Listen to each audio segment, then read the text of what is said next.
I'll discuss synonyms with you all. You have to choose the correct option. There will be four options, and you have to pick the correct options. So let's start the session. Sentence is the Navy gave tactical support to the Marines. Navy मतलब क्या कौन होता है? Navy जो जहाज चलाते हैं, जो और Navy ना जहाज के बहुत ही एक्सपर्ट जो होते हैं जहाज चलाने में उनको बोलते हैं. Okay. नॉट जहाज चलाने में बट जहाज के बहुत एक सीनियर रैंकिंग एक ऑफिशियल होता है navy. Okay. Navy give tactical support to the marines. Marines कौन होता है? जो और भी लोग होते हैं जहाज में, जो एक्चुअल में जहाज चलाते हैं वो भी मेरिन्स होते हैं और बहुत सारे लोग होते हैं जहाज में बेसिकली, तो उन लोगों को मेरिन्स बोलते हैं. ओके. तो द नेवी ने उन मेरिन्स को कुछ टैक्टिकल सपोर्ट दिया. अब टैक्टिकल वर्ड आया है टैक्टिक्स से. ओके. टैक्टिकल जो वर्ड है वो किससे आया है? टैक्टिक्स से. टैक्टिक्स से. ओके. और टैक्टिक्स का मतलब होता ही है स्ट्रेटजी. ओके. अब देखो सेंसिटिव यहाँ पे क्या होगा? सेंसिटिव का मतलब क्या होता है? बहुत ही संवेदनशील. राइट. कोई संवेदनशील सपोर्ट देगा मेरिन्स को? कोई संवेदनशील एडवाइस देगा मेरिन्स को? नेवी कभी भी नहीं. स्ट्रैटेजिक, लाइक आई सेड, इसको हम बाद में देखते हैं. एक्सपर्ट, एक्सपर्ट सपोर्ट हो सकता है लेकिन हमेशा वो एक स्ट्रैटेजिक सपोर्ट ही देगा. स्ट्रैटेजिक का मतलब क्या होता है?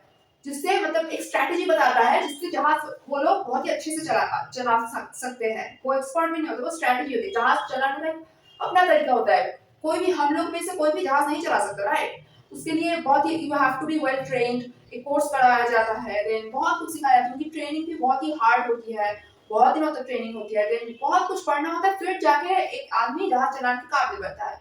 राइट. तो एक्सपर्ट ही नहीं होगा. फेथफुल तो होगा ही नहीं. फेथफुल क्यों होगा? फेथ की बात ही कहाँ से आ रही है? नहीं होगा. Strategy could be the right answer, क्योंकि देखो ये टैक्टिकल जो वर्ड है ना वो टैक्टिक्स से आया है और टैक्टिक्स का मतलब ही होता है स्ट्रैटेजी. और ये भी अगर तुम्हें अगर टैक्टिकल का मतलब ही नहीं पता है तब भी देखो the navy give tactical support to the marines. Navy हमेशा एक स्ट्रैटेजिक सपोर्ट ही देगा मेरिन्स को. राइट. जहाज चलाने के लिए एक आइडियल वे, एक किस स्ट्रैटेजी से, किस पद्धति से वो लोग जहाज चला सकते हैं यही बोलेगा, ना कि एक्सपर्ट एडवाइस देगा. अपनी एक्सपर्टीज उन पे नहीं झाड़ेगा. राइट. तो I hope you understand this. Then देखो businessman who lack acumen cannot be expected to be very successful. Businessman जिनके पास acumen नहीं है, हम उनसे एक्सपेक्ट नहीं कर सकते कि वो बहुत सक्सेसफुल होगी. अब acumen वर्ड का सिनोनिम बोलो. चार ऑप्शंस है. Okay. Smartness, sharpness, keenness, cleverness. अब देखो स्मार्टनेस, बिजनेस होने के लिए you don't have to be smart. Of course smart होते हैं बिजनेसमैन, बट वो एक नेसेसरी क्वालिटी नहीं है. अगर तुम स्मार्ट नहीं हो और तुम्हें हम में से ही बहुत सारे लोगों ने हमने देखा है कि जो लोग बहुत हम्बल बैकग्राउंड से आए हैं आगे जाके वो भी बहुत सक्सेसफुल बन गए हैं. ओके. बहुत सारे ऐसे लोग होते हैं जैसे कि धीरू भाई अंबानी जी है. राइट. वो एक छोटे से गांव से आए थे. तो वो अगर गांव से आए थे, वो बहुत स्मार्ट, बहुत ही एक dashing, of course he was very great personality, but वो बहुत एक क्या बोलूं तुम, what is the right word, बहुत ही स्ट्रीट स्मार्ट नहीं होंगे. राइट. वो बहुत ही हम्बल बैकग्राउंड से आए थे, बहुत ही हम्बल पर्सन भी थे, बहुत ही एक जेन्युइन पर्सनालिटी थी उनकी. तो स्मार्टनेस नहीं होगा. ओके. अक्यूमेंट का मतलब. कीननेस का मतलब क्या होता है? कीननेस का मतलब क्या होता है? आग्रह दिखाना. ओके. इंटरेस्ट दिखाना.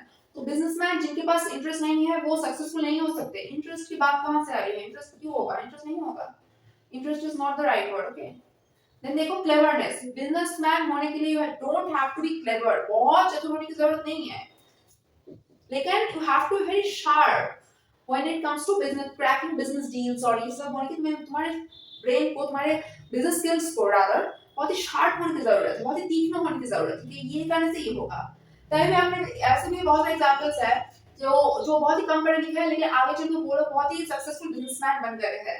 ओके. क्योंकि उनके जो बिजनेस स्किल्स थे बहुत ही शार्प थे. ओके. तो बिजनेस अक्यूमेंट, बहुत बार ये तुम लोगों ने सुना होगा शायद कि उसके पास कोई बिजनेस अक्यूमेंट नहीं है. क्यों बोलते हैं लोग? क्योंकि उसके पास कोई बिजनेस स्किल्स नहीं है, कोई मतलब शार्पनेस नहीं है, स्किल्स वगैरह कुछ नहीं है. Okay. He is so garrulous that all sober persons avoid his company. Okay. चार ऑप्शंस है. quarrelsome, talkative, domineering और foolish. हमेशा याद रखना garrulous इस वर्ड का सीधा सीधा मतलब होता है क्या? talkative, जो बहुत बात करता है. ओके.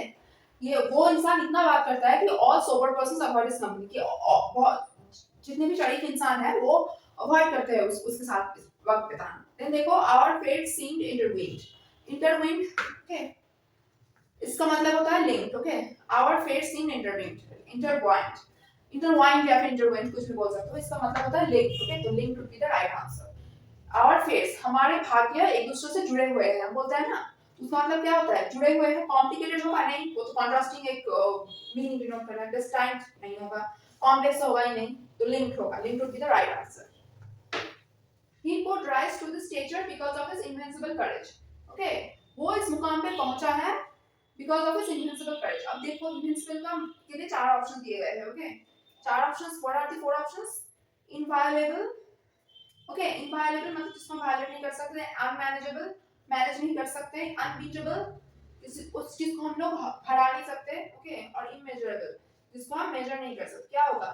Invincible का मतलब क्या होता है? Because of his invincible courage, मतलब उसके ना हराने जैसे करेज को, ओके, उसे ना हराने जैसे साहस के लिए वो इस मुकाम पे पहुंचा है. ओके, इनविंसिबल का मतलब होता है जिसे कोई हरा नहीं सकता, मतलब ना हारने की जो क्षमता होती है उसको इनविंसिबल बोलते हैं. ओके, तो क्या हुआ इसका सिनोनिम? अनबीटेबल.